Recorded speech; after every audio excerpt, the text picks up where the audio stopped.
Hello and good evening, everyone. I'm Gary Gotzo, and welcome to P1 Broadcasting coverage of Round 4 of Season 4 of the Votive Indy Oval Series. This is tonight we come to you from the Milwaukee Mile for the second running of the Votive Milwaukee 150 presented by Loverns Incorporated. Qualifications currently underway at the mile. About 2 minutes and 50 seconds left to play before we solidify this field. That's going to be close to another limit of 40 cars. So that's going to be pretty awesome. But it's going to make traffic virtually a thing for everybody on the racetrack, including the leaders at all points during this race, unless we get a lot of cautions, and we do not want to see a lot of cautions tonight. As always, joining me in the booth for expert analysis, he's a former winner in the Lionheart Series. He's also got a win in the Freedom 100 over in the Elite Racing League. And after a couple of weeks off, Luis Gonzalez Nunez. Luis, after a couple of weeks off, we're back at it at the flat, tight 1 mile oval, our first short track of the season. So with Anna Klimek winning the last time, we are now back to 6 different winners in the last 6 races going back to last season. We are 3 for 3 to start this season. Do we see another new winner, or do we start the season 4 for 4 like we did last season, or can we even go 7 for 7 again? I think that likelihood might be slim with some of these names in this lineup, but I think our chances are good for 4 for 4. What do you think? We're only at the midway point of this season. Yeah, that was, to be honest, we talked about last couple weeks ago, or months ago actually, about the race is going to happen with the poll on Newsom and that race in Michigan, dramatic race in Michigan with the red flag, and then with the green flag race, entire race with the tire management, and then on the end, Alexis Newsom make I want to say mistake, but because Anna Klimek came on the back and she won the race. I think with Andrew Marquez in the lineup, because he was the poleman and also the winner of the last race on October. What if we can have a Marquez, but I want to say but because in the lineup, where is the guy? It's not here. There is. In the 4th position is Christopher Demerit, or Demerit. You call it. I always say Demerit. Your combat buddy. Yes, your combat buddy. Yeah, we fighting with when I was in the fixed series at that time with Henry Bennett, and then he came back, and then the next season with Adriano Piñeiro and him and the others. It was really tough. But Demerit could have a good performance on this. Short tracks, he always have a good performance in these short tracks, so good surprise to have here in the league. And there are your points coming into today's race. Clindy with the points lead over Anna Klimek by 2, 24 over Chad Simpson, Mason Mitchum 4th, and Mark Murphy in 5th. Then we see Alexis Newsom tied with the prodigy Indy Kirkenbauer, Butch Davis, Durazo, and Caleb Brashear, your top 10-ish. We got a couple ties going on in there. Those are your points. Let's get in tonight's starting lineup for tonight's second running of the Votive Milwaukee 150 presented by Loverns Inc.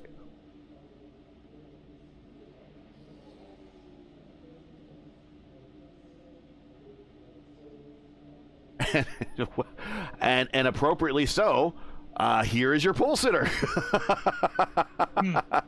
The man that is actually sponsoring this race, or at least his brother is, Gary Lovern, on the pole here at Milwaukee with the speed of 167.5. Right next to him is Alexis Newsom. Then we have the winner from actually the last 2 first and second place finishers from our last race at Michigan.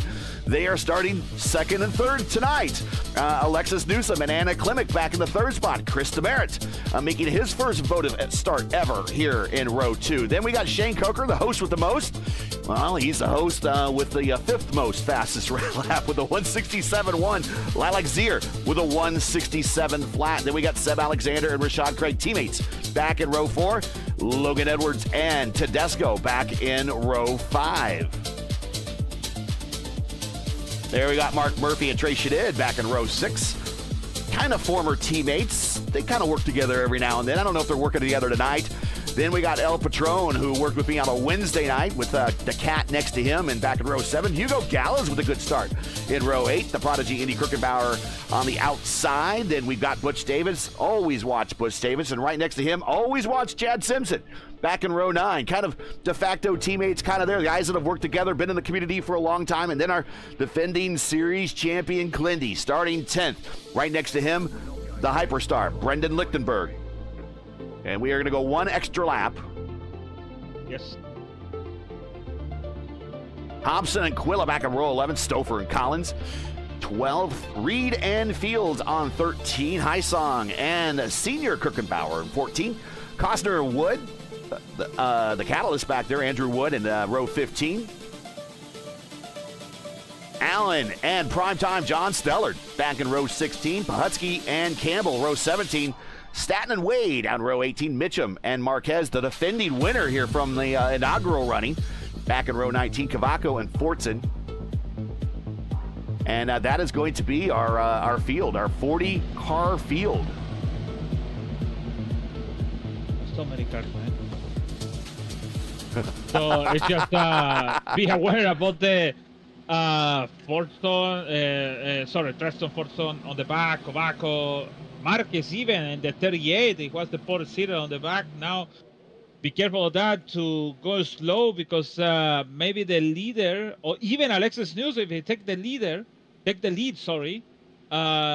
be on the tail of the last car on the back. So have to be hustle on the restart, and then don't sleep in the laps. And one more formation lap, and do appreciate the league also doing this, allows us to get the whole starting lineup in as we zoom in on Chris Demerit making his first ever start. Met him at the Sim Gaming Expo. Heck of a good guy. Gary Lovern for his pole position will bring the field under his command here once the pace truck leaves. And so the Lovern race, the race presented by Lovern's Incorporated, will be controlled by Gary Lovern. At least the start. We'll see how long Alexis Newsom will allow him to lead, or how long Gary can hold off Alexis Newsom. We'll see. Coming off the corner and getting ready to go green for 150 laps here at the venerable, historic Milwaukee Mile. Green flag is out, and we are going to go 3 wide, no, 2 wide. Going into one of the Alexis Newsom with the advantage around Gary Lovern, and there's Klimek down low, and Demerit's going to be hung out up top. Jesus, I am in the 25, follow Luke Raid, and I can see in the first corner 3 wide on the between the corners. I can see in the middle a lot of 3 wides in between. That is crazy, man. Shane Coker side by side with Rashad Craig. Pinned down low, Seb Alexander the high side, Logan Edwards.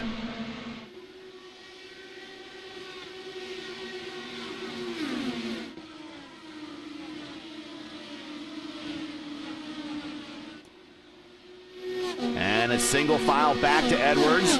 Now it's side by side, Seb Alexander. Seb Alexander gets around Shane Coker. So Shane's going to be a big loser in the first couple of laps now, down 4 positions, and he doesn't look out. Here comes Mark Murphy.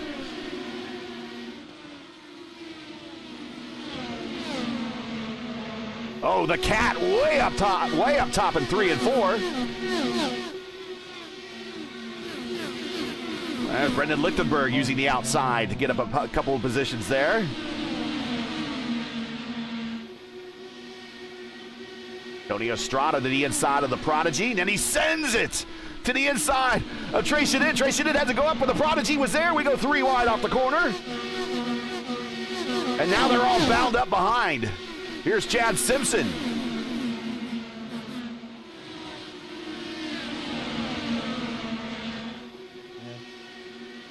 We have the first car down is Brandon Stroughton. Brandon Staton. Staton, yes, he is on pit road. Yeah, I have a contact with Mason Mitchell. I think he have a damage on the back of the car. You know the word. I cannot say that word, man. But the attenuator. Exactly. And I still in the pit road now. Riding with the Hyperstar down low. He is on the white line coming off of 3 and 4. Just to his outside is A.J. Hobson. In his version of the Yellow Submarine, there we see him stick his nose on the outside with a big run on the outside, using all that momentum. Here comes Brennan back to the inside. No, gets back in line behind A.J. Hobson. Settles into the 23rd starting position. We're now 7 laps into the race. Everyone kind of settling into the car into the outside. Whoa, whoa, whoa, overhead. Who was that? Butch Davis is down on the Orden. What happened? We got to watch that again from the perspective of the Hyperstar. It just watch this. Whoa. Oh my God! You have a contact with Tyquila, and also Tyquila have a meatball flag for the incident. And here is Butch Davis and the STP car. Jesus, man. And this is, we go back about a half a lap from the point that he had the issue. We'll get out of the INDYCAR here, and we'll actually explore the camera angles. And here comes Tyquila. I don't think Ty got there. I think it was Hugo Gallus that got into the back of him. And Hugo just turned him. Oh, wow.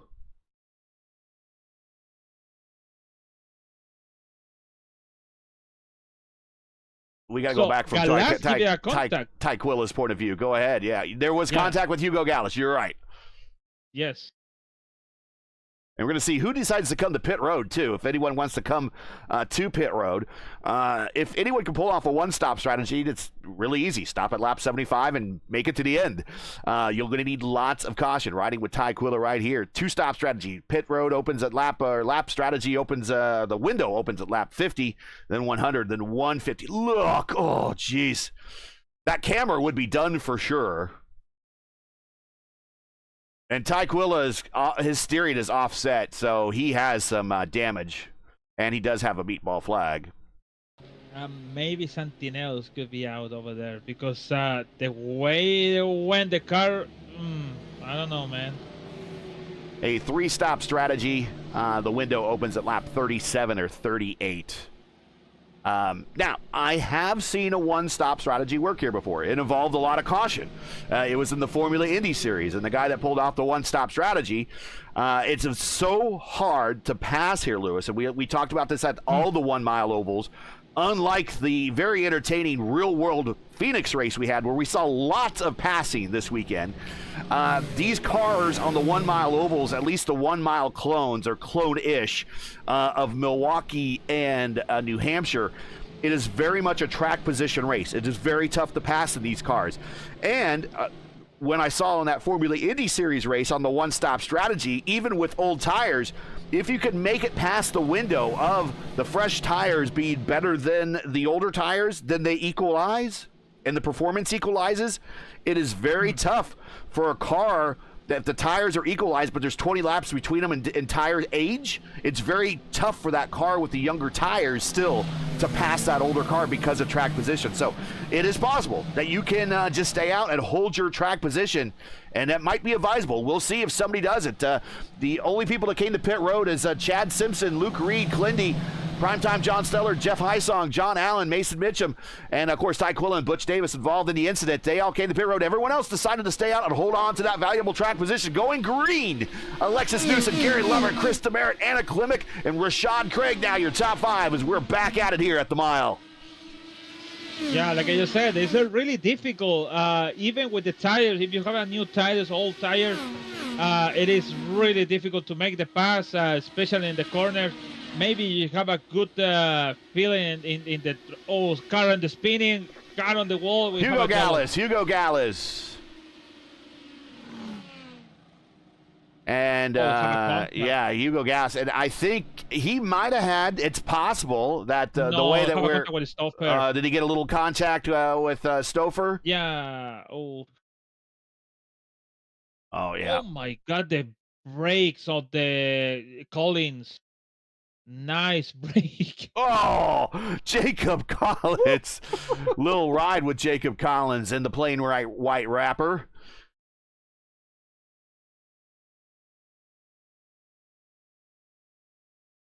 And it looks like I think Stouffer didn't expect Hugo to back the corner up. Whoa!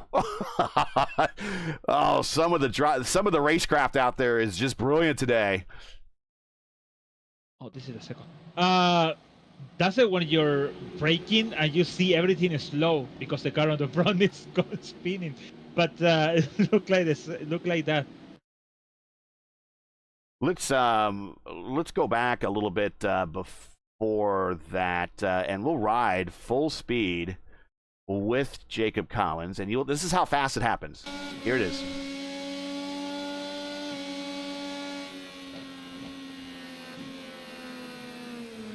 Oh, that is how fast it happens here in IndyCar racing.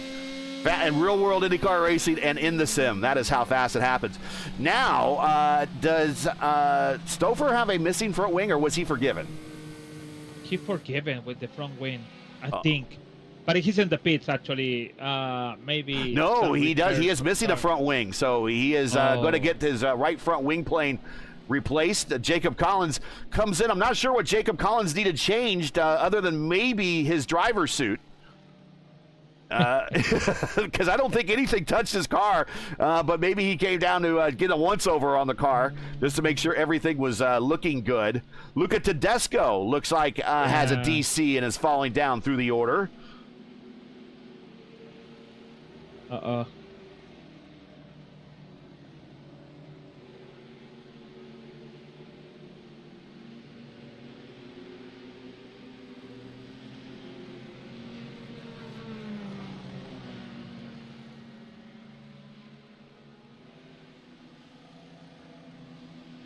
How good to see Phoenix. I told you in the private, but then it's good to see Phoenix track full pack people, even if they have an Xfinity Series. You know, Xfinity, or I don't know if Xfinity Series is its name now, but whatever. The O'Reilly series. Sure. It came a little bit late at 7:30 p.m. But the race was at 2 p.m. It was a super pack of people around the yeah, I agree. Yeah, grandstand. That's pretty good, though. IndyCar belongs at Phoenix.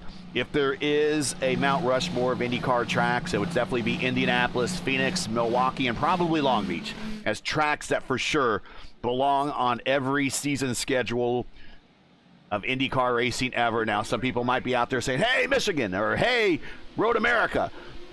Yeah, sure. I agree to those too. But on the Mount Rushmore, it's definitely Indianapolis, Phoenix, Milwaukee, and Long Beach as the tracks that belong yearly on every single IndyCar schedule.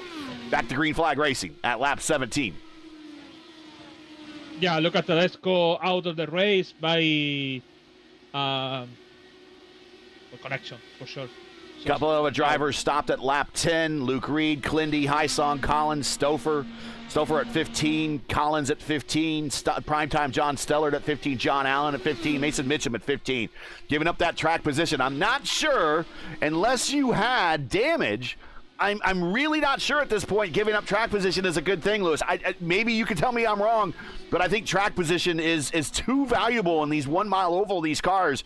It's really easy to hold the car at bay, hold it at bay and hold on to your position, but it's very, very hard to pass. Yeah, it's difficult. If you're coming to the pit, you lose all that opportunity, all that thing you did, and leaving the position for all of these guys is like, no, I prefer to go to the front, try to stand longest outside to just gain position on the front one. Yeah. Andrew Marquez inside of Costner. Marquez, the defending series winner here. He beat Anna Klimek by 0.6 of a second. Seb Alexander finished third in that race. 29 cars started. 21 finished on the lead lap. We had 7 cautions for 21 laps when we had our last race here. And Andrew had pretty much a dominant race. Started up front, led the majority of the laps, and really it was kind of a no contest for him And right now he is marred back in the field as he's in the inside of Nate Fields. Right behind him, there's a two-car battle. I believe that is Luca Tedesco back in the lineup. He is reconnected. And the prodigy, the senior prodigy, the prodigy maker, it's Clay Kirkenbauer, Indy's dad. And speaking of fathers, happy birthday to my father, Big Al. Yes, his name is Al. And he celebrates his 83rd birthday today. And of course, being my father, he is directly responsible for me being on this earth, and more than likely responsible for me being an INDYCAR fan as well, although he's never really been a big INDYCAR fan. I do remember that mainly his biggest reason for going to the Speedway back in the days, he could go with my uncle and they could go there to drink beer. And I think they took me with them to get me out of the house so my mother didn't have to worry about anything. And that's kind of where I got my love of the Indianapolis Motor Speedway. I can't drink beer, but look at those fast cars go by. Man, what that car is. I told you one day, look like nice, that car, the pictures, everything, but kind of scary to see that car running around. I was really scary though. Casket with wheels. I remember just how loud it was as a child going to the Speedway. They were incredibly loud back in the day. The normally aspirated, less of the turbocharged engines back in the 70s. I do vividly remember that. And then the sound changed over time when they got to the turbocharged engines and the smaller displacement. And Chris Demerit now goes to P2 over Gary Lovern. So Team I5G running the show right now, Lewis. Yeah, with the Alexis 1.7, now it's 1.4 and going down. So it's gonna be a good battle between these two teammates and in the same team. So Demerit is I like how you said it. When I met Chris at the Sim Gaming Expo, I always said when Lewis talks about you, man, it's Demerit, and it just sounds Chris Demerit with style, right? Is how Lewis says is Demerit, and everyone else is Chris Demerit, but it sounds with style. Contact car.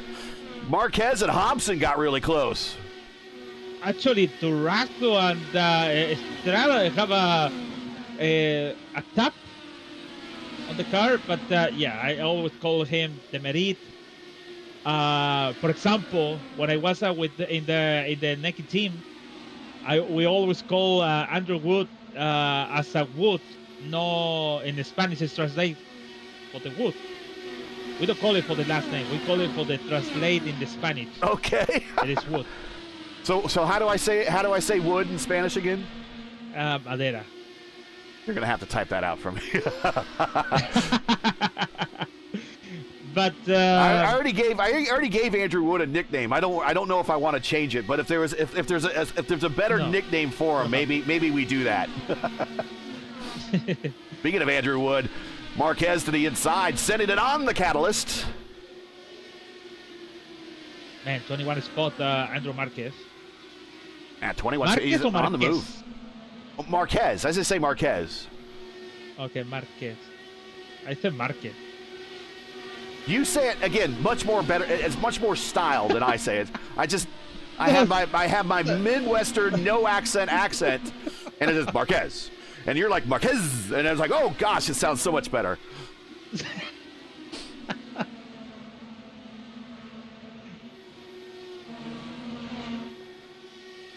So there's a line of if you come to Indiana, if you go, there's a line through the central portion of the state from Richmond to Terre Haute, roughly, and with Indianapolis right in the middle.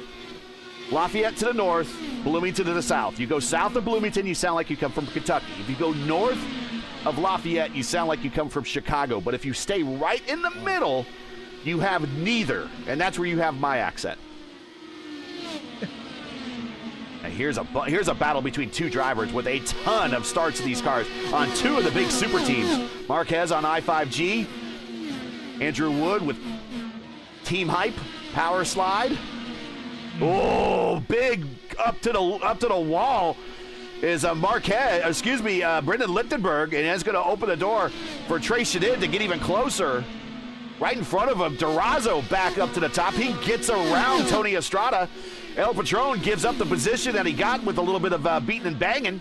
But El Patron, the boss, down low, looking for that position back again. This is a pretty hefty battle for 12th, 13th, 14th, 15th, 16th, 17th. This mid-pack battle is pretty good.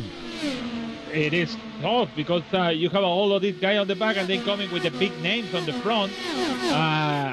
It's Andy, Murphy, Durazo, Estrada, Littenberg over there, Marquez. Then you have on the front, actually, it's a battle close for the the leaders have caught the lap traffic. I said it in my intro that lap traffic would play a role with 39 cars, 40 cars actually starting this race, and we still have 37 running. It was just a matter of time before they got the lap traffic, and that is John Allen right in front of Alexis, and going to the inside is Demerit. Now, how much room is Demerit going to give? I'm willing to bet Demerit will be a little bit forgiving here, considering that this is his first start, and Alexis is in the run for the championship right now. Oh, she gets loose through the middle of turn 2. You can still even leave the mark on the pavement, so or asphalt or whatever its name in this track. The pavement, so, that's another word. Side by side, and Demerit takes the lead. Demerit, she kind of lets Demerit go. Probably a wise move if she's burned off that right rear to let him go and make it. You can't really get any safer than that. Remember, your teammate prime directive is thou shalt not wreck your teammate. Oh, that's why I run out by myself. So I think Demerit is gonna be a go away, And Demerit might start pulling away. He's already pulled away by a half second, but right now, lap traffic still in the way. Gary Lovern trying to get on by, and now Gary Lovern is under attack from Rashad Craig, who has run very well here in open setup races, and he is doing pretty well today. He's up 3 spots in the P5 as he gets on by, as that is Brennan Staton, who's had problems today, tries to stay high and get out of the way. And here comes Rashad Craig to the inside of Gary Lovern in the Lovern's Incorporated sponsored car. And he will edge out, can't quite clear him. They're going to have a drag race down the front stretch. Just behind him, Logan Edwards, very eager to see how this battle turns out. Today's second running of the Votive Milwaukee 150 presented to you by Lovern's Incorporated. Lovern's provides professional services in renovation and remodeling, painting and mold removal for government, commercial and residential projects. For a quote or to learn more, like them on Facebook. You can also visit their website at lovernsinc.com today. Link is in the description. A shout out to Tom Lovern, who's Gary's brother. We should probably get Tom in the sim and see how well he does in one of these cars. Gary can't be the best of the Lovern brothers. Can he be in the car? I don't know. Andrew Wood in the pit, coming out.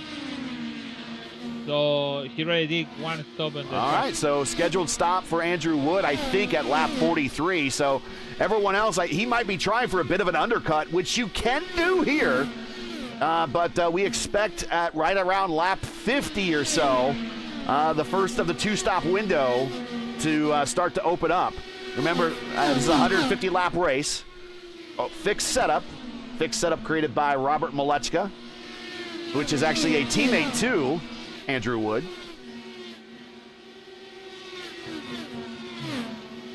Back up front is Chris Demerit now, leading by 0.6 of a second. He has gotten around Alexis and has pulled away, and he puts Luke Reed down a lap. Next up is Jeff Hysong. Jeff Hysong currently in 30th spot. Last car on the lead lap. I can tell you, now the track is, everyone is in one corner, everyone is around everywhere. So it's basically the track is covered for everyone, basically. So you can see the track map. You see for example, the car number. So the car 8 close to the 34. The middle is 25, crossing the turn 3. So it's really crazy. There's Antonio Estrada, El Patron around Lilac Zier, move Antonio up to 11th now. So we're kind of going through the field, showing there are no gaps on this racetrack right now. There is a car in every single sector at every single moment on this racetrack.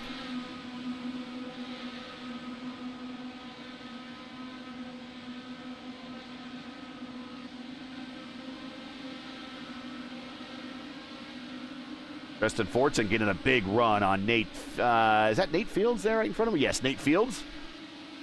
Down the backstretch. There's Wayne Campbell. Defending series champion Clindy back in 24th, and he's been kind of marred there. He did stop early at lap 10, so he's banking on for some track position and there's something to happen when people are coming off of pit road.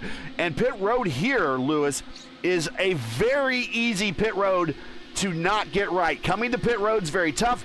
Coming off of pit road is very tough. And cautions can very easily happen if you don't get them right. Oh yeah, you're turning. You have to go sharp to the left when you come into the pit. If it's not too much, maybe if you don't break it too much, you go to between the wall, the pit road. So it's kind of tough. And then the exit is bumpy, and you think the car is wide, but if you see it from outside, it's super wide, but inside is super short. It's everything short. Even that turn is bumpy. It's everything tough. And then when you put the car on the turn 2 to the back straight, it's loose. So it's everything difficult on this track, even every single corner. So you have to be careful, all the guys, about adjustment your inside car. You have to put a neutral. Don't forget that, because when you exit or entry, especially when you exit, oof, you're gonna lose the car. JT Smeaton says Barber belongs. Barber does belong on the schedule, but doesn't belong on the Mount Rushmore of IndyCar tracks. Places like Milwaukee, Phoenix, Indianapolis, Long Beach, I mean, we're talking 40-plus races, if not more. I mean, Saturday was the 65th time they've been to Phoenix. When they come to Phoenix later this season, it will be like the 114th time that they come to Milwaukee. Actually, later this season in the NTT IndyCar, it'll be the 114th time. And there's actually more Milwaukee races in IndyCar history than there are Indianapolis 500s, because Indianapolis used to be, and it still is, one race a season for a long time. Phoenix, Milwaukee, some of these other tracks would always have 2 races every single season. There'll be a spring race and a fall race, kind of like how they do it in the stock cars. But Indianapolis was always one time a year. So there's actually been more IndyCar races at this track that we're watching right here, as we see Marquez, wow, up another position over Lilac Zier. But there's been more IndyCar races at this track than there have been at the granddaddy of them all, to borrow a phrase from Daytona or Darlington, is actually Indianapolis. The Grand Diamond, I guess, Indianapolis. We don't include the exhibition place. It doesn't matter if it's coming to Markham. The exhibition place, 36 times they came in to here, basically. Since 86. 116 times actually they come to Milwaukee, so it'll be 117 when Christian Rasmussen, wow, what a race did he have in Phoenix. He comes back here again later this season to defend that big win he got over Alex Palou, and just a bad race for Alex Palou, unfortunately being in the wrong place at the wrong time. And we have our annual Rena's VK Alex Palou incident during the season, and that's already out of the way, so that might feel good for Alex Palou. Actually, I saw the outside car coming in turn 4. Yeah, turn 4. And I thought, oh, you're going to have a contact. That makes sense, Logano said. To be honest, I really agree with that. But one of I think what Burton said, well, this is IndyCar, so it's different rules. There's like I don't know about that. Logano made a good point. You're right. You have to be cognizant of that move, and we see it here in the sim with that high line at Phoenix. You just have so much momentum. And speaking of the momentum on the high side, here comes Logan Edwards. Logan Edwards getting by Gary Lovern, and primetime John Stellard kind of just in the way at the moment as he's just trying to hang on with this huge field that we have, and Logan gets around primetime John Stellard, but Rashad Craig now pulls away from that group.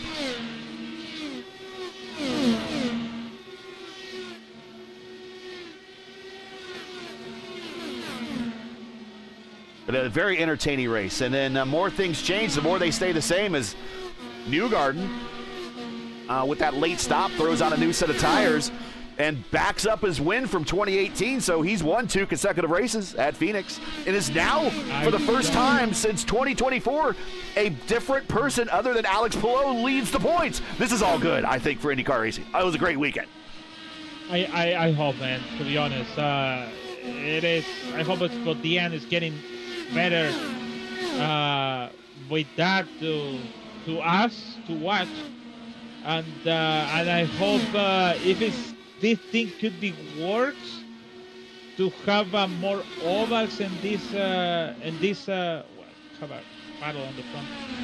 Yep, oh, no, we're going back up. Kovaco and Tedesco. Anyways, if we have more ovals with double-headed races, I said, let's do it.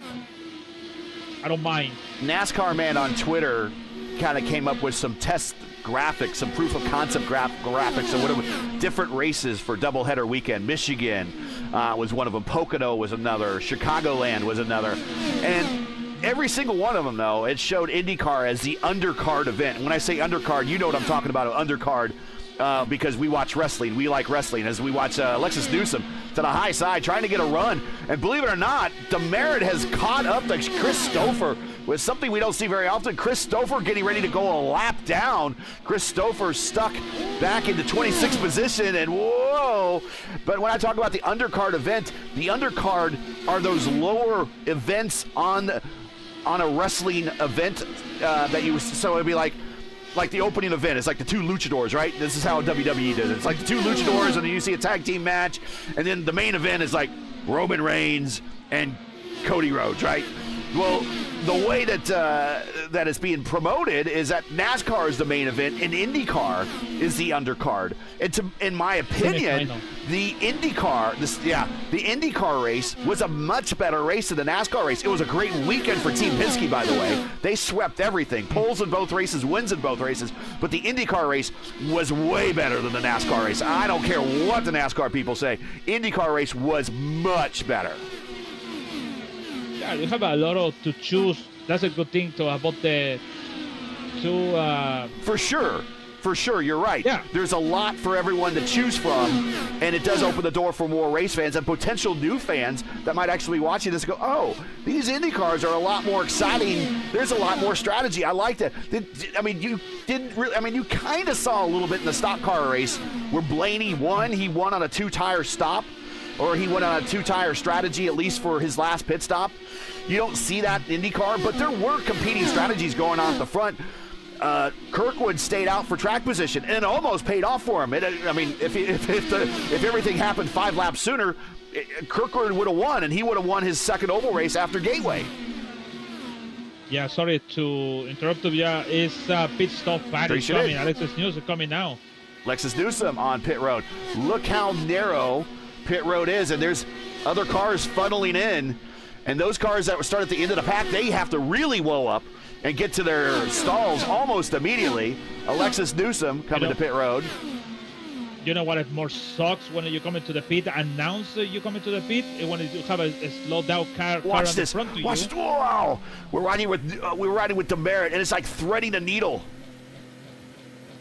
Yeah, and it's coming the slow car on the front. They give you the pass. They coming to the left, and they don't know. Oh, I come into the pit, and they are run you your pit stop strategy. So it's really difficult, to be honest. Demerit down and away for his first stop at lap 72. So he is almost just shy. Caution on the racetrack. And I was getting ready to say he was just shy of a one-stopper. And John Stellard, primetime John Stellard, in trouble. Oh. I think it's Luke Wright first. Yeah, they have a contact with Luke Reed, yes. And then John Stellard went to the wall, and somebody else. Oh, Antonio Estrada. Oh, Mason Mitchum almost. So let's back this up a little bit and see what happened as we watch Luke Reed. We'll get the clear the overlay here and see what happened. I think it was a car coming off of pit road that was trying to come up the speed. I'm not sure who that was. It's the 54 is in the neighborhood. That's Sheridan Wade. And Wade with the cold tires turns in, and the car just did not rotate for him and goes up and tags Luke. Luke comes down. Here comes Primetime John. No place to go. Shards of fiberglass come off his car, and then Antonio Estrada. Well, I don't know how hard of a lick that was for Antonio. But that had to be bad for him. He was in 7th position when that happened. Let's see. Go back up. No. Oh, yes, Estrada, my God. I think he have a lot of space. I don't know why he went to the high side. I think he's maybe expected the low side. Let's see. Is he... Well, he's tracking straight, at least in this... Well, I don't know. We'll see when he gets on the straightaway, if he is tracking straight or not. He might... There might be a little... I don't know. Maybe he got away with it. Maybe he got away with it.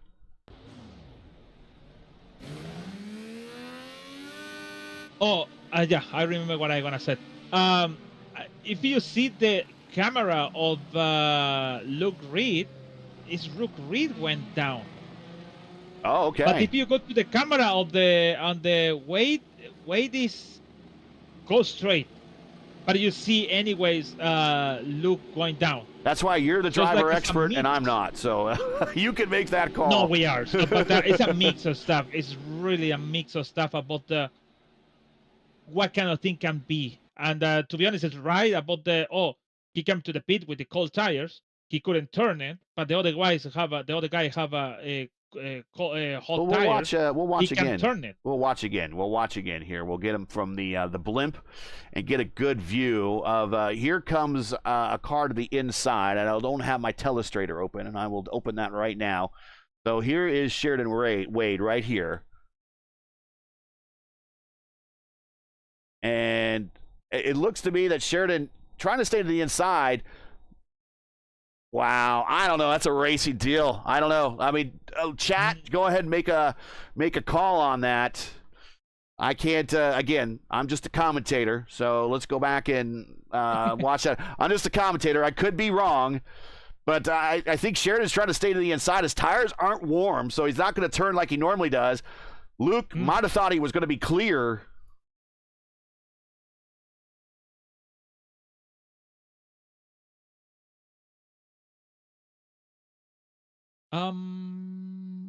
Lilac Sear. I think Lilac Sear had a DC. Yes. So one of the Taylor Mills entries is out. But so with that caution, this has shaken up the field, folks. But let me get into that real quick before we reset the field. Of course, this is a fixed setup race. We're on a 1 mile oval. We're doing 150 laps, 150 iRacing miles. When INDYCAR comes here, though, they measure the racetrack at 1.015 miles. So we're just doing 152.25 INDYCAR miles if you really care about that sort of thing. No fast repairs, 100% fuel, 45 mile per hour pit road speed limit. I'm not sure if we have tire limits for this race. We might. You'd have to tell me that for sure. I forgot to look. 5 sets of tires. So 4 in the pits, 1 in the car. I think is the what they got for that, or is it 5 tire changes? That means 6 sets, 1 in the car, 5 in the pits.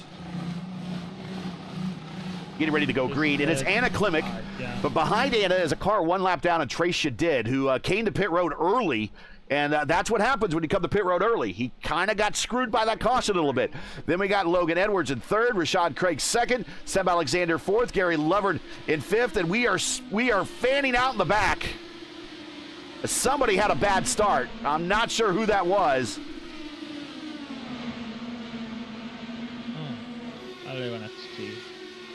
Oh, maybe I found it.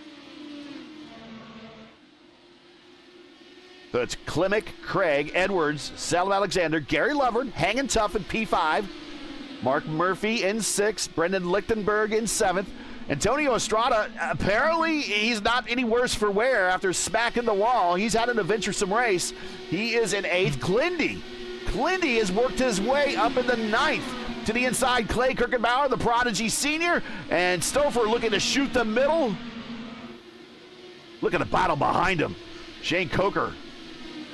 Bunch of lap cars there to kind of make it a four-way battle at one point. If you enjoy P1's coverage of the Votive Indy Oval Series and respect the stream, please do us a solid. Make sure you support us by subscribing. And while you're at it, don't forget to smash like and click the bell so you don't miss out on future P1 iRacing broadcasts. We now have a lot of them this week. This is week 13 in iRacing, so we are off Monday night and Tuesday night. Okay, Sean. Brendan Lichtenberg on the high side of Mark Murphy. This group of drivers, a ton of starts in these cars. Lichtenberg, Murphy, Estrada, Clindy joining them. Lichtenberg, former champion, the Oval Series. Went back and looked at some of the past results from former champions. Been on the podium a couple times. The old Oval or Fixed Series. Of course, one of the anchor members of that Team I-5G. Here comes Antonio Estrada to the inside of Mark Murphy. And then I'm going to be very curious, Lewis, when Clindy gets to Mark Murphy. Those are two guys that have been banging off each other for the better part of a year, and it is not settling well with either one of these drivers. They do not like each other on the racetrack. They might like each other off the racetrack, but on the racetrack, they do not like each other. So I want to see how well they play with one another when they get in close proximity. And you know what I'm talking about. You caution out. And we got cars coming off the corner. Tristan Fortson. Yeah. Oh, Lilac Zier. Tristan Fortson. I think Tristan with a lazy spin off the corner. And Lilac. Oh, light kiss to the attenuator. He tried to avoid. Oh, yeah. Here's what happened. Yeah, Fortson just kind of like the spin that Dennis Hauger had at Phoenix, other than going backwards. Just kind of a lazy spin on low side on exit. Okay, so we're not going to see an impending battle between Clindy and Mark Murphy. Chris Stouffer has worked his way back up into the lead lap and is in 9th spot, by the way. Got some track position back. No, he's lap down. I'm showing Chris Stouffer in 9th position. Oh, sorry. I thought Demerit. I just said Chris. I thought Chris came. Yeah, Chris Demerit, because he came to pit road. And he's going to not get a lap back because he came to pit road when he did, when the caution came out. Yeah. He is trapped a lap down right now. He is second car, one lap down behind Trey Shadid. Andrew Marquez, our defending winner, in the same boat as his teammate. Marquez, a teammate to Demerit. Oh. Wayne Campbell up in 22nd spot. He's up 12 positions. Wait, we have a lucky dog here. Yes, we do have Lucky Dog in this series, so someone is going to get their lap back, and I think it's going to be Trey Shadid. Yeah, Trey Shadid right now. Yes. He's working his way. He's coming to pit road right now. He's going to try to sneak in a free stop. So if we get another caution, Demerit is back on the lead lap if he can hold on to be in the first car one lap down. That's why he's no attack. I follow him. It's like you have performance, you have the good, they have the performance. I'm going to say that because they have a good tire. It's not attack. It's not doing nothing. Even Shadid is doing nothing. This makes sense. And there you see the stint time. So everyone pretty much 11 laps into this thing, except Alexis Newsom, 15 laps. Alexis is on the lead lap. There are 19 cars on the lead lap at the moment.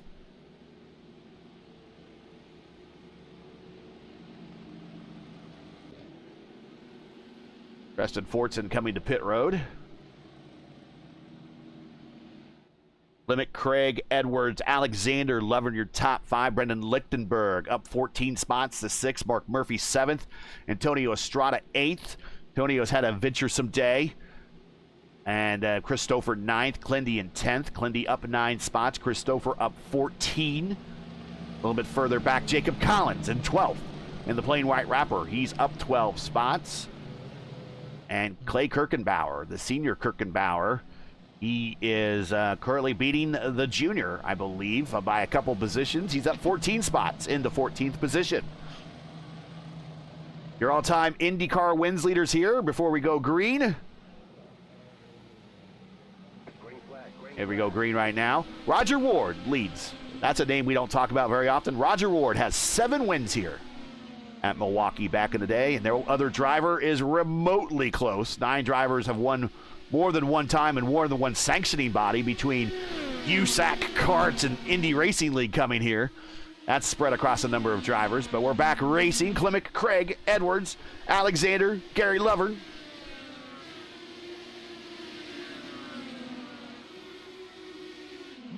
I5G guys trying to be the first car one lap down.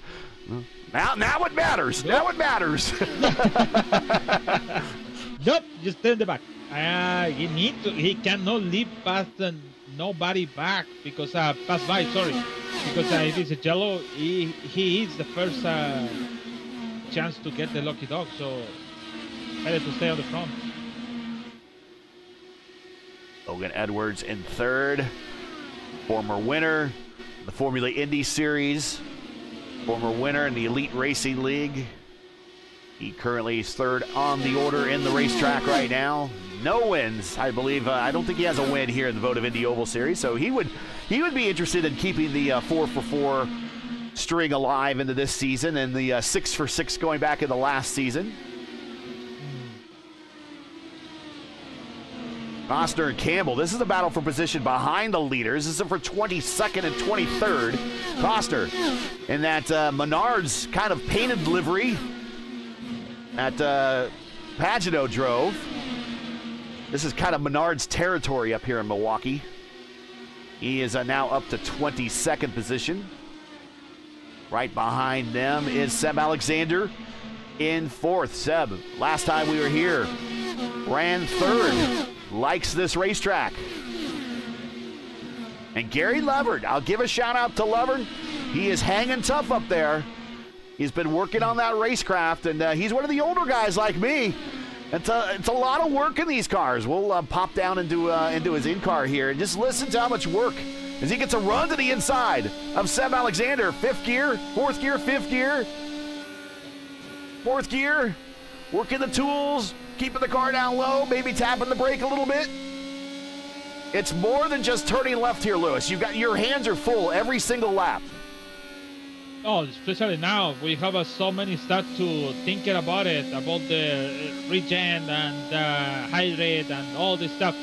And also you have to maybe, should be brake, it should be no brake, release the throttle, maybe. What else I can do to make the pass in front of the car?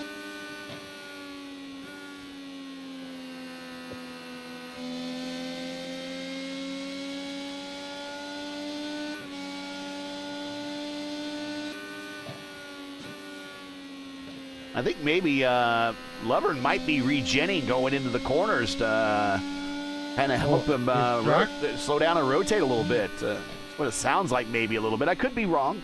Again, I'm not the driver expert. You know, I tell you what, I'm so used to commentary now that when I was watching the INDYCAR race at Phoenix, and I think about it, man. and VK put Pillow into the wall, I just yell out a matter of fact, Pillow into the wall, your leader into the wall, your points leader into the wall. I don't know why I said it. I'm so used to doing it. What's funny? What's that? So I was in the subway when I come into home. I watching in my cell phone the race. So I thinking about it. Maybe this guy is doing this stuff. Maybe this guy is thinking about it. Oh, he's commentated. Or maybe, that's maybe crazy. And you told me that after that, it's like, yes, I thought that. The same thing you told me. Maybe in some point you're set to commentator. The race is ready commentated for somebody.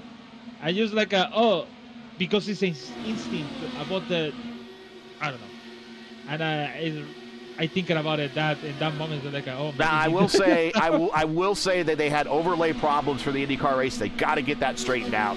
They would never have that problem for NASCAR. They should. It's unexcusable that they have that problem for IndyCar. They got to get that straightened out.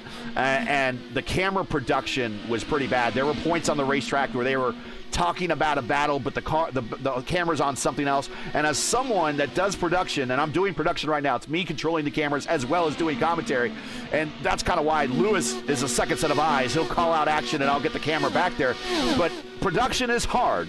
But when you have a person, and here we're watching Antonio Estrada to the inside of Mark Murphy, when you have someone whose job is solely to do production on a professional level, it was horrible in the IndyCar race.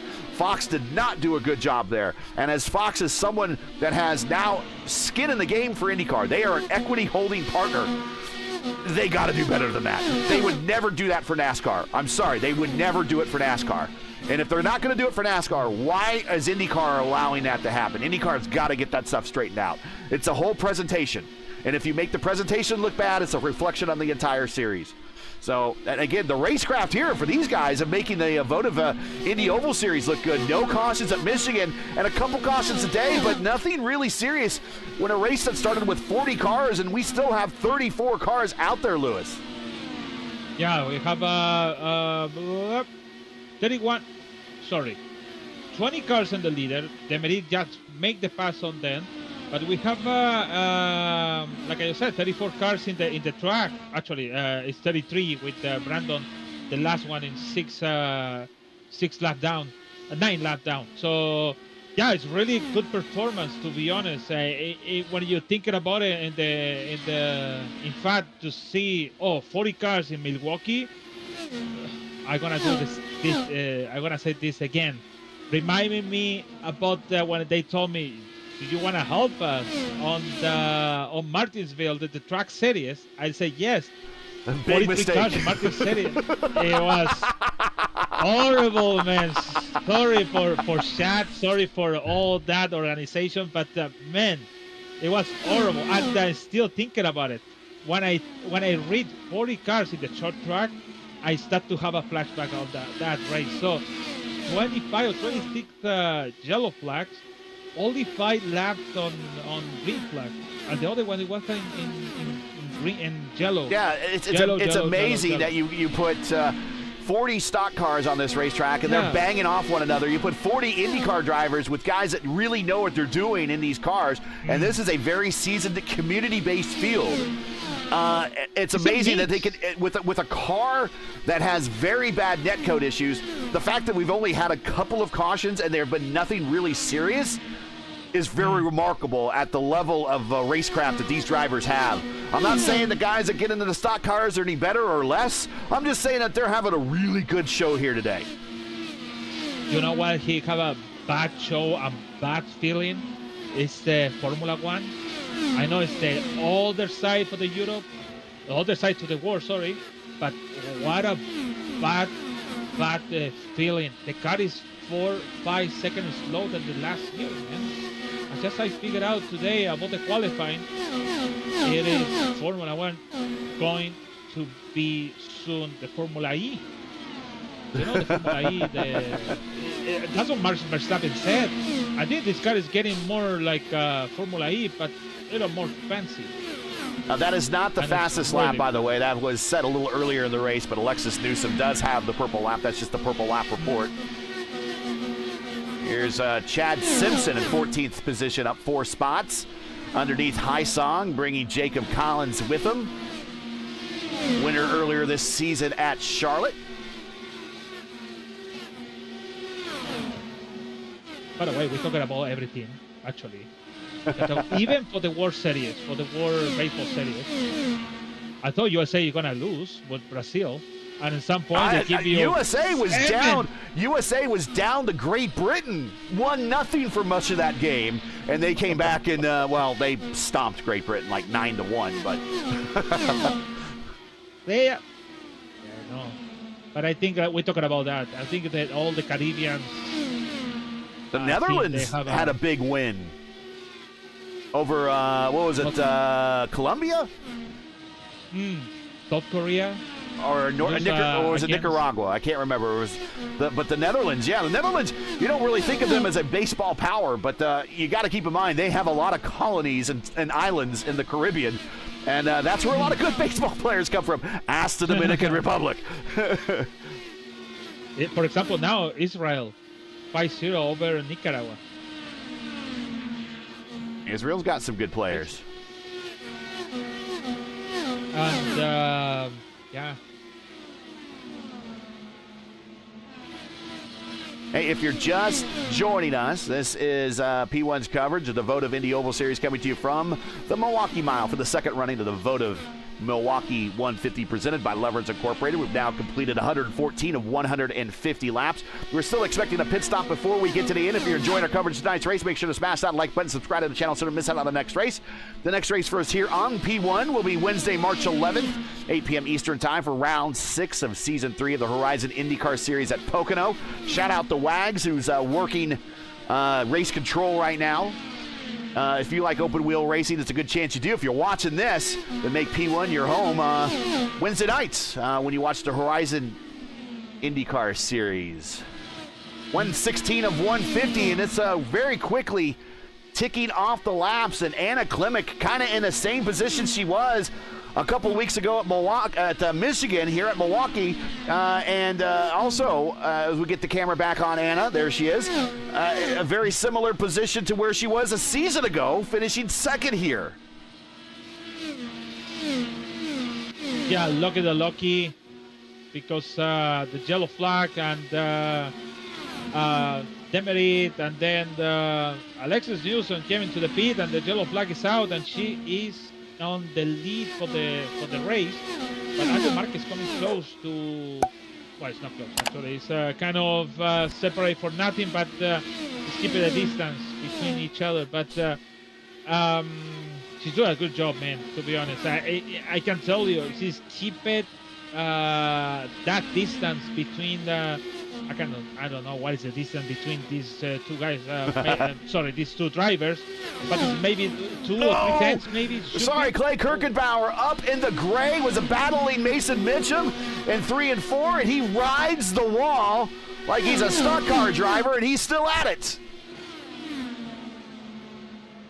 Oh, yeah, my God. And he gets the position back from Mason. It's almost Mason's like, well, they're teammates. I'll let you have it back. But look at Clay. He is riding. He is rim riding. Like there's a little bit of a cushion up there. If he's like a dirt car.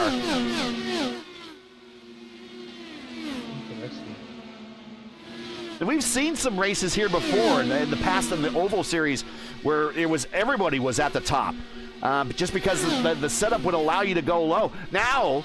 Look at Collins. He's gone up top to kind of throw a little bit of a fade on the situation, and now we got a 3-car battle for 15th.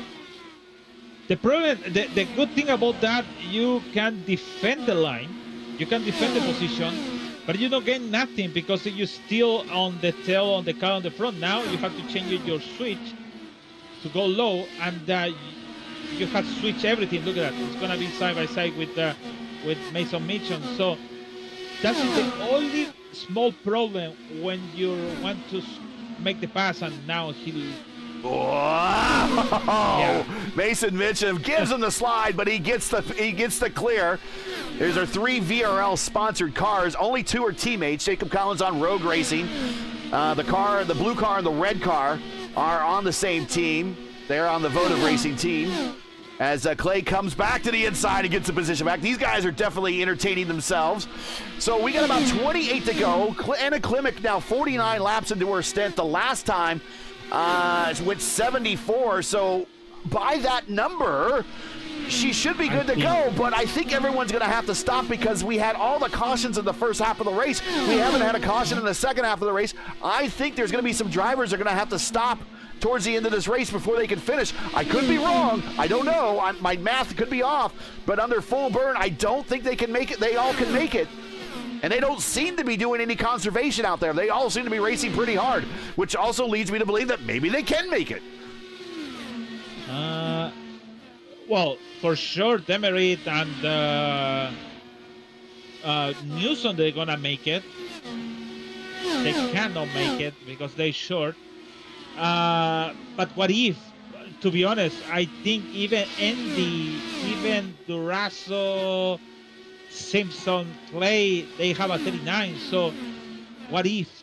Maybe they can finish the race in the end, but one yellow flag could just change everything. Oh yeah, one yellow flag and we are back to zero, and it's going to be a sprint to the end on a racetrack that is long-held sprint racing roots. Andrew Wood is out, unfortunately. The catalyst, the fire has ceased on his car. Anna Klimek now in the draft right behind Krista Merritt. So she is not leaving him. And then right behind him, them is Andrew Marquez. And then Logan Edwards, we missed him. He has moved up to second position. I don't think they can do this on the one stopper. I don't think they can. I don't think we had enough caution in this race overall. But again, if somebody in chat thinks they can, shout it out. 22 to go here at the mile. Side by side, Alexis Newson and Stoffer for ninth place. And it's still side by side. They have a lap down and Pahowski in front. Stratton 8, and behind is Clendy and Durazo, I think, is coming over there. Yeah, it's 11th and 12th. Two guys that were kind of in the points battle all of last season, Durazo and Clendy. Also in the picture there, the prodigy, Indy Kirkenbauer.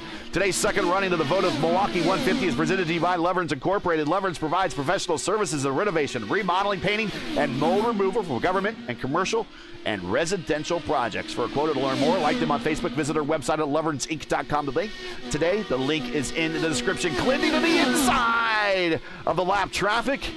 And he's going to try to get to the inside of Stoffer. Grabs a little bit of that curbing that separates the racetrack from pit access. Kirkenbauer sends it to the bottom, going into 3 and 4.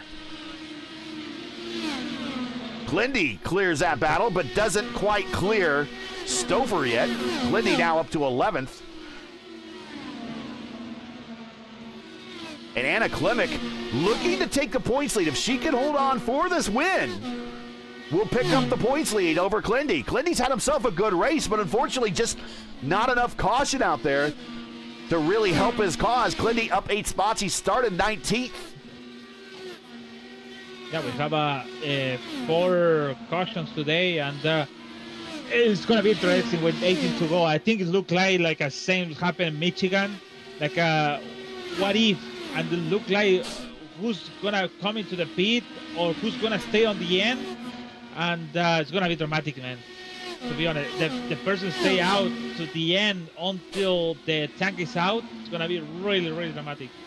I'm pretty sure everyone has stopped at lap 75 or less, I think, has to stop again. Starting in Durazo in 12th. Let's get the camera on Durazo. He stopped at 86. I think he's good to go to the end. So is Indy Kirkenbauer. Chad Simpson, Clay Kirkenbauer, they all stopped at 86. I think they're good to go to the end, for sure. This is really, really interesting, especially if it's Durazo. To thinking about it, somebody can tell him, I think everyone on the front is coming to the pit, so just chill. Try to defend the position of the Indy, because I think virtually, if we finish on green, this is the winner for him, maybe, if it's not yellow. There's over 100 of you watching right now concurrently. Thank you very much for joining us. Make sure you smash the like button. Let these drivers know you appreciate their effort out there. We've had a great race. 40 cars started this race. Just a handful of cautions. Everyone has kept it off one another very well on a racetrack that's filled up very fast. As you see on these pictures, there is no open space on this racetrack, as Clendy in a battle now with Stoffer, and they're side by side coming off of 2 down the backstretch. Also, make sure, if you have not done so already, subscribe to the channel. We really would appreciate your subscription. I know not every single one of you, have 107 currently watching right now, 104, just went down a little bit as I'm pimping here for the site. Not every single one of you subscribe, so please subscribe to the channel. We really, really would appreciate it. 13 to go, late in the going here at Milwaukee. If you're just joining us, you're watching P1's coverage of round 4 of 9 of the Votive Indy Oval Series, coming to you from the Milwaukee Mile for the second running of Votive Milwaukee 150, presented by Loverns Inc. Where currently Anna Klimek leads with 12 to go, but we think, and we could be wrong, she needs to stop before coming to pit road. She is the winner of the last race, so she's looking to go 2 for 2 out of the last 2 races. Make sure to smash the like button, subscribe to the channel. The next race for the Votive Indy Oval Series, will be Sunday, March 22nd, 8 p.m. for round 5 of the championship. The teams and drivers are going to stay in this general vicinity here, and they're going to go to the home of Joliet Jake Blues and Chicagoland Speedway, Joliet, Illinois, for the second running of the Chicagoland 225 for our third of 4 intermediate tracks this season. If you're enjoying what you're seeing tonight, then don't miss the action when Votive returns later in March, right here on P1. AJ Hobson coming off of pit road. Yeah, AJ Hobson with he did 70. And he stopped at lap. he did 70 laps. So pitted at 137.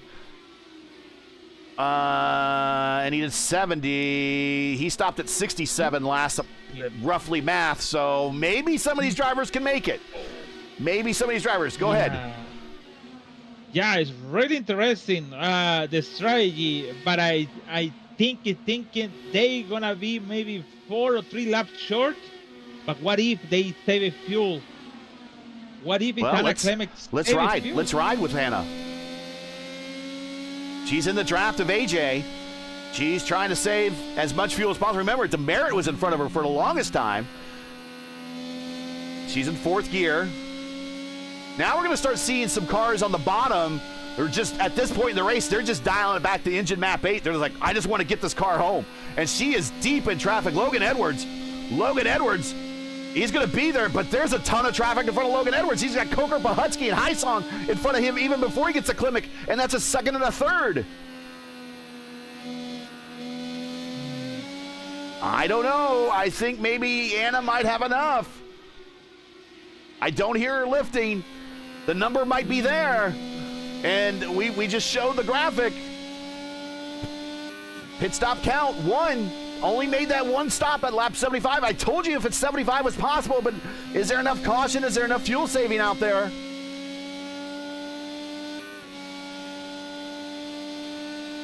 If I started this program by saying a 1 stop was possible, we should pay attention to it, which I said I've seen some people do it. I'm going to see a bunch of people do it right here in another race that we've had here before that had considerably more caution. I'm very impressed. 5 to go. Anna Klimek now coming 4 to go. Is there enough fuel in the tank to get her 2nd straight win and 3rd career win here in Votive and go to the points lead? Our Open Series champion, Luca Tedesco, up high, down off the pace. A long day for Luca. Anna coming to 3 to go. 3 to go here at the mile. Anna will go to the points lead. Logan Edwards 2nd, Rashad Craig in 3rd. I gotta think now at this point there's enough fuel in the tank that these guys can all make it. They're gonna do it on a 1-stopper.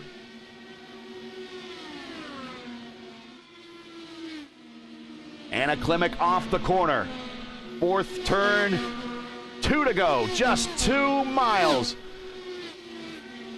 All you need is 1.5 gallons, give or take, to make these last couple of laps. She's in New Zealand, so she's measuring in liters. Liters, yes. Liters are only good when it comes to beer, and that's when you're in Germany. But here we come off the corner for the final time. White flag out here at the mile. Can Anna Klimek do it and go 2 in a row? Off the corner, clear of 2. Tristan Fortune giving a little bit of aid in the draft.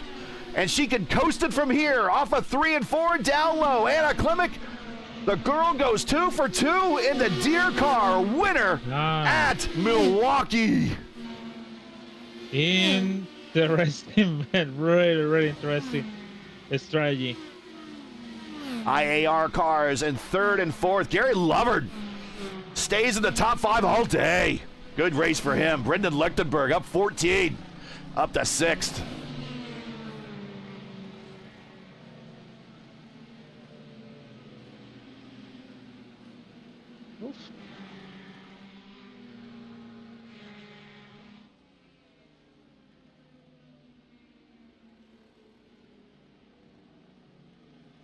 Oh, by the way, so 1 gallon is 3 liters. It's like 3.75-ish, something like that. Yeah. Something like that. So basically, with 1 gallon, you can do 3 laps, basically. Because we counted for 1 lap is 1 liter. So basically 70 laps. In that time, not now, actually. And Alex Zanardi would be proud. These are some tight donuts by Anna Klimek. Got all that brake bias forward. Just pivot off either the left or right front. I thought New Garden is going to do the donuts. I thought. But it's not allowed anymore. I don't know why. And I don't know, maybe she ran out of fuel.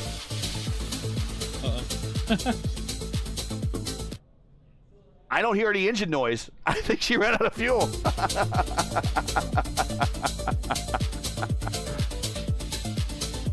All right, here are your final results. Anna Klimek, 2 wins in a row for Anna. On a roll, and now your points leader, Logan Edwards, with a good finish.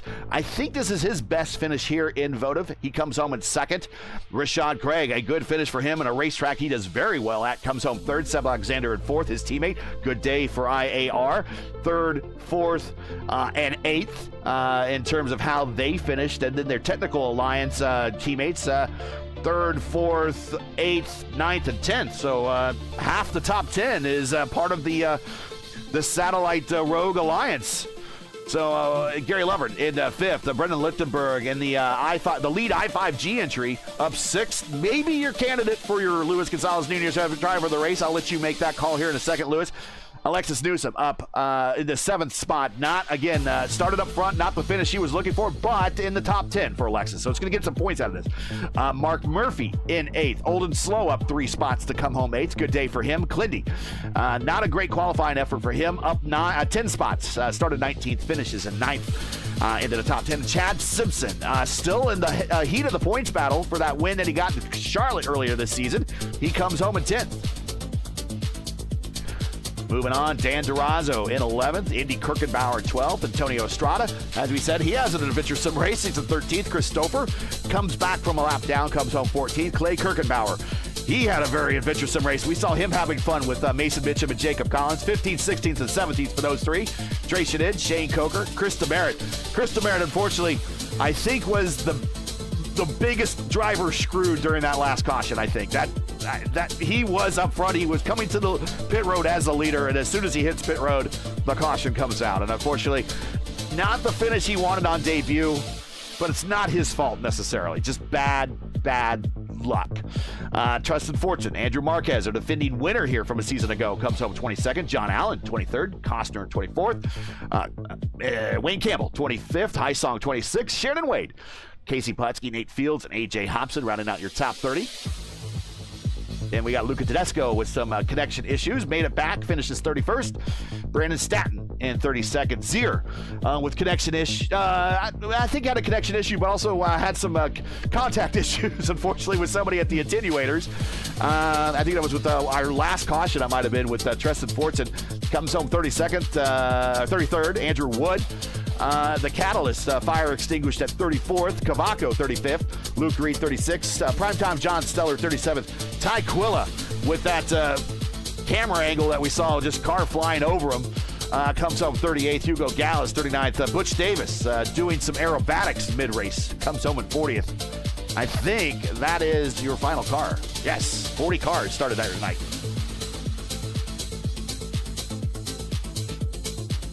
Hello, cars, man. So, go ahead. Your driver of the race and why?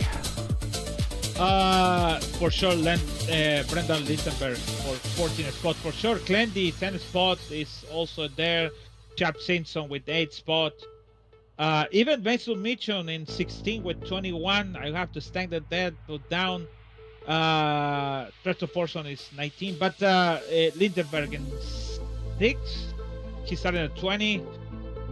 14th spot, even with the yellow flag, help him to come into the front. So he's the driver of the day with 14. 1 hour and 5 minutes the race today. And again, 40 cars on a 40 Indy cars on a 1 mile oval. Talk about how impressive you thought the driver performance was today. I thought it was very impressive with all the drivers. 40 cars, we've seen less out of people consider the stock car drivers the better. We've seen less performance, tons of cautions. You know, they've managed to keep it off of one another for just a handful of cautions here. They did a great job. Yeah, it's even if it's a series, I can tell you, sometimes we have ton. I said ton, maybe 4 yellow flags, 5 or 6, but we have here 40 cars with 4 yellow flags. It's really, really impressive, to be honest. All right. Let's cue out the music here. Get into the interview room and see what some of these drivers talk about. They all did the one stopper, so we'll talk to them how much fuel they had left and how close was it there at the end. Let's get into the interview room and bring up Rashad Craig. And here is Rashad Craig joining us. A racetrack we know that you do very well at. We've seen you do some pretty impressive open series runs here, but in a fixed series race, you started up front, stayed up front, and turned it into a one-stopper. How much did you finish? How much was left in the tank, and when did the one-stopper become a play? I had 0.6 gallons, so I could have went a little bit, but pretty much, I don't know what lap exactly because I was staring at my fuel calculator like a hawk every lap until that went green and then just held there. That was really fun. Like you said, I normally do open a lot. Fixed sets normally don't fit me a bunch, but this was the first time in a while where I just hopped in the car and it felt great from the off. And teammates gave me one more tip just offhand, and I used that and went from there. Like, it was really fun race. Yeah, and it was a little bit of it's kind of a race of two halves. On pace, and then at one point you had to race to a number to make the one stopper. And I was talking in the pre-race how a one stop was possible, but I wasn't sure if we get enough caution. And lo and behold, pretty much the entire field, almost the entire field, did a one stopper. But to talk about traffic was a roll almost from the get-go, and it's to be expected when you have 40 cars, but I thought, in my opinion, and maybe I'm wrong, and you could tell me because you were out there actually in the trenches, everyone was racing very well out there. Yeah, like, traffic's really hard here. It's hard to know where to go to let people by, and hard to get by because, like, you could try to let one person by and all of a sudden you lose a lot of pace. So all the traffic, everybody was really great. Even if they were racing the person in front of them.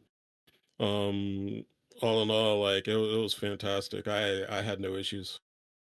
Shout outs, friends, family, sponsors. Not a bad day for you, obviously, but not a bad day for your team. Your teammate right behind you in fourth, so 2 of you in the top 5, and Murph not too far behind in 8th. Yeah, shout out to the team. Like, it was a really good day for us, especially Murph. I know he does not do well here. He doesn't like racing here too much, but he did really well. I'm proud for him. Shout out to all the work we did. Shout out to my friends, family, and to Cozy Threads once again for a sponsor. Thank you guys for broadcasting. Not a problem. It's good to have you here. Good to see you in the series. P3 here today. We'll catch you at the next one. Congratulations, and have yourself a good week, man. Yep, you too. Thank you. Rashad Craig finishing 3rd. Points have been updated, by the way, and we will get into that right now. Anna Klimek leads by 20 points over Clindy now. Chad Simpson is in 3rd. Alexis Newsom 4th. Mark Murphy 5th. Indy Kirkenbauer 6th. Rashad Craig now in 7th spot. Mason Mitchum in 8th. Butch Davis with the bad day, but still in the top 10 in 9th. And Dan Durazo in 10th. So still only 4 races into this campaign, Lewis. Still plenty of time. 5 races still to go. We still have a big Indianapolis race to go. We got a couple of probably pack races to go, certainly with Chicagoland coming up next. If you're in the top 10, no reason to panic because there's only 20 points between the top 2. Now there's a race difference between the top 3, but when you start getting into 4th on down, 4th to 10th, is really only separated by a good finish or two. Yeah, actually, in between the 5 to 10, it's just maybe 30 points or something like that, a little bit less. But I think for Anna Clement, she need to just have a good performance. Top 10, top 5, top 10. Sorry, top 3, top 5. And what if can we be the champion at the end? Look at that, Logan Edwards, 24 spot just for finish in the podium today. And we will bring him up now. And here is Logan Edwards joining us. Logan, good day for you. And your team seems to do pretty well on these 1 mile ovals, whether it be fixed or open. And a good performance for you today. Started back in 9th and worked your way up a couple of positions.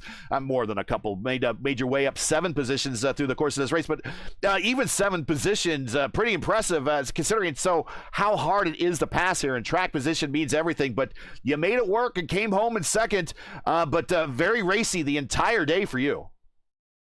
Yeah, that was a very fun race, and it is very good to be back on the podium. It's a podium on my first ever Votive race, and it took me this long to get another one. But yeah, passing's fun here. I feel like this track is truly bigger than it feels whenever you're racing. But yeah, explain that to someone that might not understand what you're talking about there. How does this feel bigger than a 1 mile oval? I mean, it's big, it's flat, it's almost kind of featureless, but you're right. You do get a pretty good lick of speed going around this place. That really helps you understand downforce scaling with speed without any interference from banking, because you can. I like to do what I call creeping above somebody, which is just going in and just taking the line directly above them, making it to where they can't open up the turn, and just getting by. That's my favorite move to make here. And a lot of people don't see it coming because they're all now they fighting do. for the bottom. Now they might actually, like, here comes Logan. I'm going to block the high side now. But it's not a bad move because you're going where the clean air is. If you stay behind the car, directly behind the car in front of you, you're getting the dirty air. I mean, it makes sense. Yeah. No follow-up on that one. I was hoping he'd kind of follow up. He was like, yep, okay, I agree. Let's talk about the race, though. It turned into a one-stopper for everybody. When did you find out that you could make it under one stop? That caution that came out, the last caution, is I knew that if I pit, I don't do well in this race. Like, regardless of the cautions that came after. I guess not the last caution then, but the caution that everybody pitted under, I knew that it would be a fuel-saving race. Thankfully, it wasn't that hard to save the fuel, but it could have been a lot worse. And Anna did a good job of saving up her stuff. I talked to her after the race, and her fuel situation was better than mine at the end. I was coughing across the line of map 8, so. Oh, so you did finish kind of on fumes. Yeah. Yeah. Oh, real quick in chat, CD Racing's asking, how do you give money? You can hit the super chat. Also, there's a link to our GoFundMe. Actually, not a link to our GoFundMe because this is a league race and that's paid by the league organizers. But you can send the super chats if you like. Logan, no laps led, but in the top 3 for much of this race. A good race for you. You got to feel pretty good. Shout outs, friends, family, sponsors. Anyone you want to say hi to before we let you go? Thanks to all my LMRES teammates, iCoaching.co, Lilac City IT, and iPredictor. A shout out to my Dungeons and Dragons group that I have to abandon every Sunday on Votive nights. That's a big sacrifice. We appreciate your time. Yeah, I told them if I get another podium of Votive, I'll shout y'all out. So there they go. And mission accomplished. Shout out to the Dungeons and Dragons crew. But congrats, Logan Edwards, finishing 2nd here tonight. Didn't lead any laps, but like I said, in the battle all night long. We'll see you. Hopefully we see you again. I know it's Dungeons and Dragons nights on Sunday, but we'll see you in a couple weeks when we go to our next race in Chicagoland. All right, I'm looking forward to it. I'll see you there, Gary. Logan Edwards coming home in second. And again, it was a good day for their technical alliance. Anna Klimek getting the win. We'll bring up Anna right now. And once again, for the second race in a row and third race in her Votive career, nothing runs like a deer, and nothing quite ran like a deer today on the 1 mile oval. You seem to have these 1 mile or these short ovals down pat, especially with the win also added to your total at Iowa. Let's talk about your race first, and then we'll talk about how you're picking up these 1 mile and short ovals. When did you know that you could make it on the one stop, and how much did you finish? How much was left in the tank when you crossed the start-finish line? Did you run out of gas making the donuts? Yes, I did run out making gas. I think I had like probably like a lap and a half of fuel at the end there. Probably oversaved on the fuel at the end. But yeah. So from the beginning, I think qualifying wasn't as good. But I will get a shout out to Gary Lovin for that stellar pole. Absolute brilliant pole there. So shout out to Gary. That is absolutely brilliant from him. But I wasn't too bad with how it all ended up with my time. I mean, you started third. Well, I had Chris. Chris passed me on the outside, and okay, just settle in position, a few cautions, and then it probably wasn't until like lap 45. I was still in lap 6 pretty much. So, and then it was probably about early lap 50s or so where I noticed I could do the one stop here. So initially I was going to do 2 stop, but then I changed strategy on the fly and went exactly to lap 5, and that's when we caught up to all the back markers and saved more fuel. And yeah, So, I say I got very lucky that caution. I was getting ready to follow up. So with the lucky caution, but you mentioned the traffic. Did the traffic play a role? If we had fewer cars here, do you think everyone would have to do that two stop? Potentially. I think maybe Interesting. the cooler track conditions as well. Just a bit of a cooler race. Yeah. Probably made it easier to like follow people and just save fuel as well. Yeah. But yeah, I just got very lucky with that caution. I think it just very played out, but I still had to I think that final stint was still a bit of a struggle because I wasn't exactly going to make it, and and that's why I had like Chris Demerit. I kind of forced him, I think, forcing Chris into a strategy of like either he stays behind me or he has to pass me, but hope for a caution. But Right. I used Chris as a fuel saving.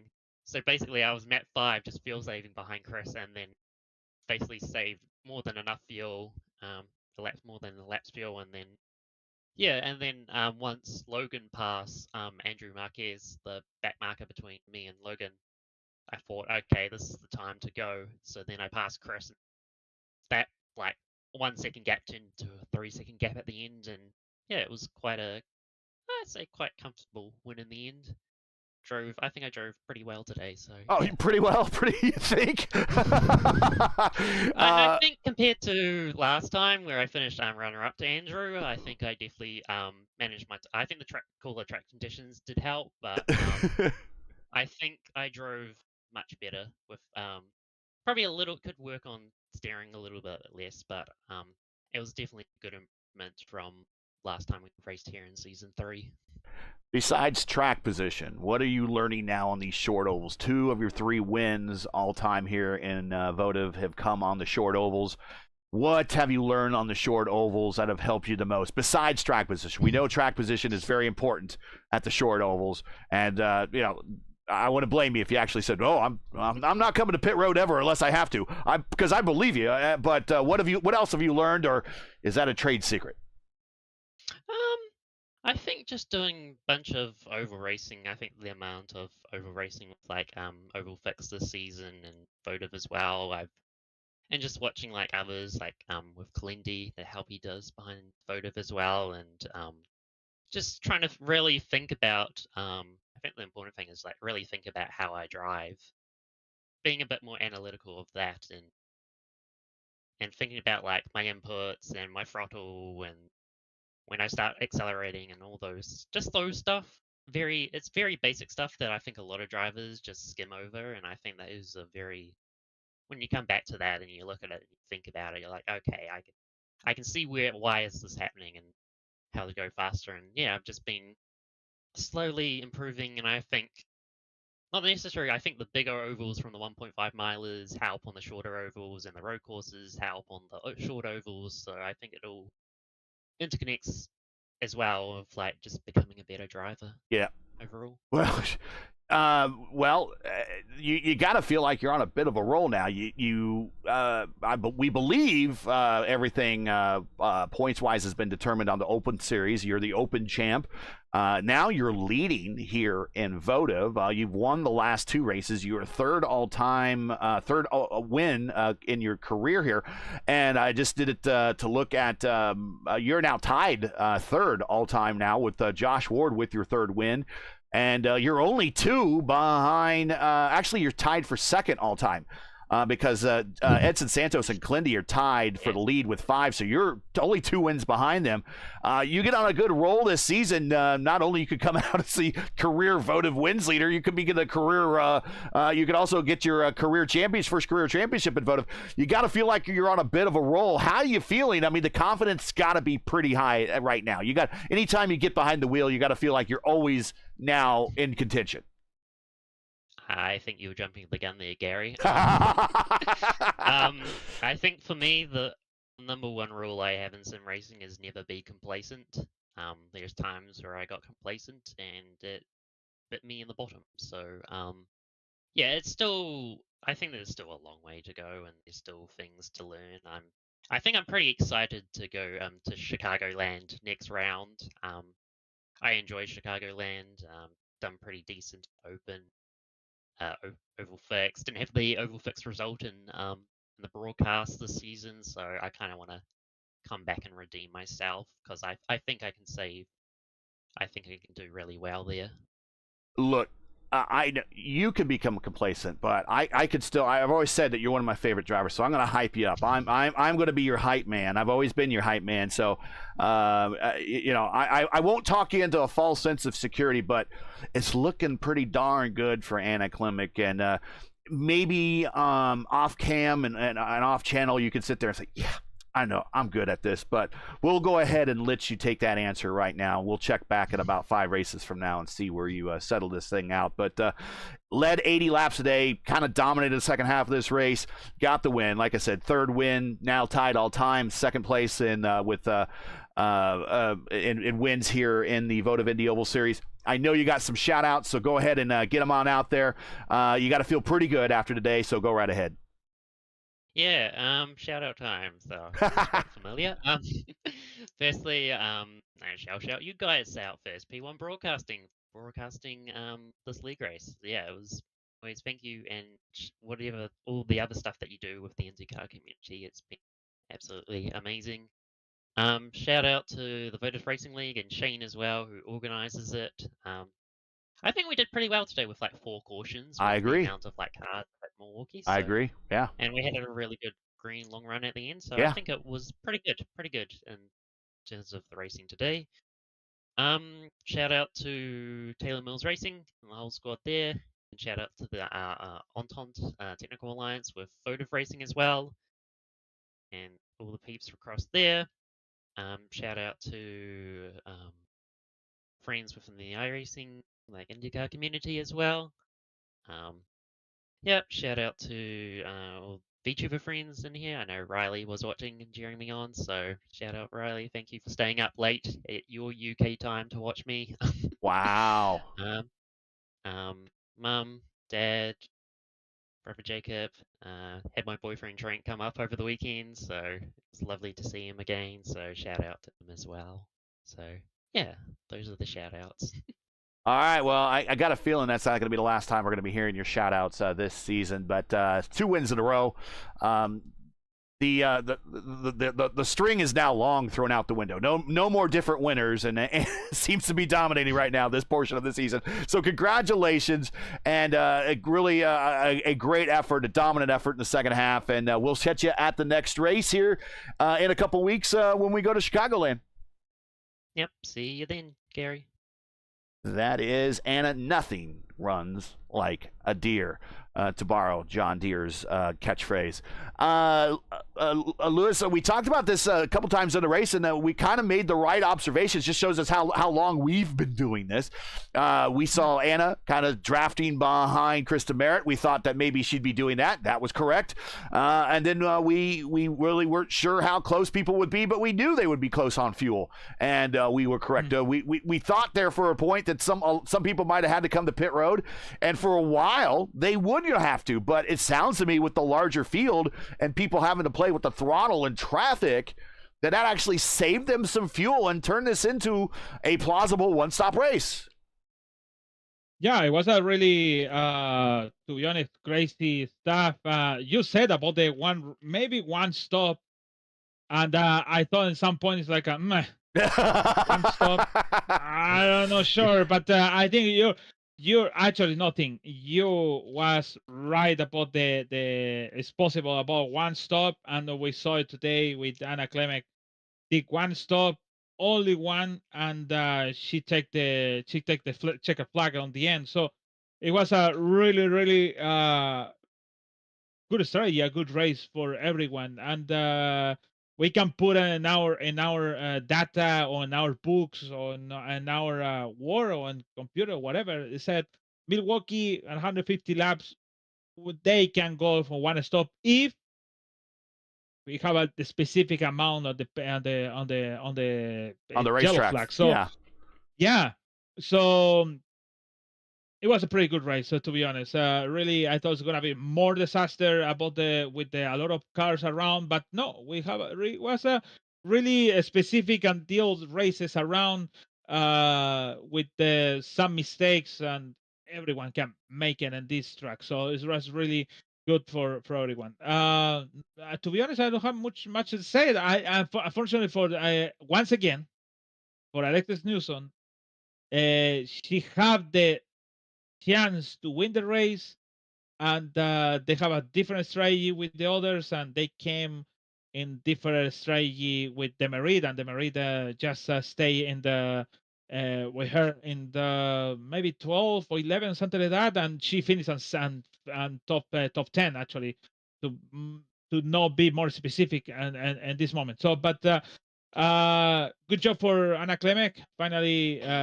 we got that different winner, and Chicago Land is gonna could be open to be a maybe hot race with a sprayed of car, or maybe it's gonna be a pack race with cold weather. Today was a really cold weather with 84 or 83 Fahrenheit on the track, but Chicagoland could be a hot race in 110. I think about 120 in that track. So it's gonna be really interesting to see and how all this and how it's gonna be the setup for everyone. So see you on March 22, couple weeks, for one more thing. And I think we have ERL.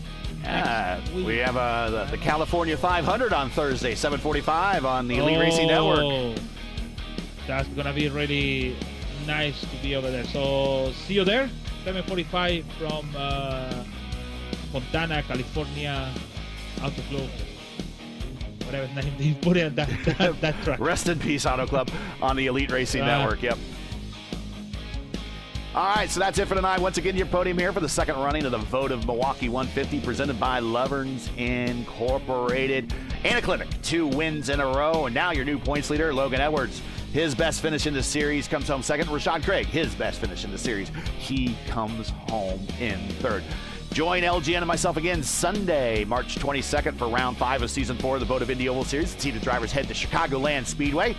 Coverage, as always, will start approximately 8 p.m. Eastern Time. Again, it's 8:00 p.m. Eastern Time. Hey, we gone through a time change.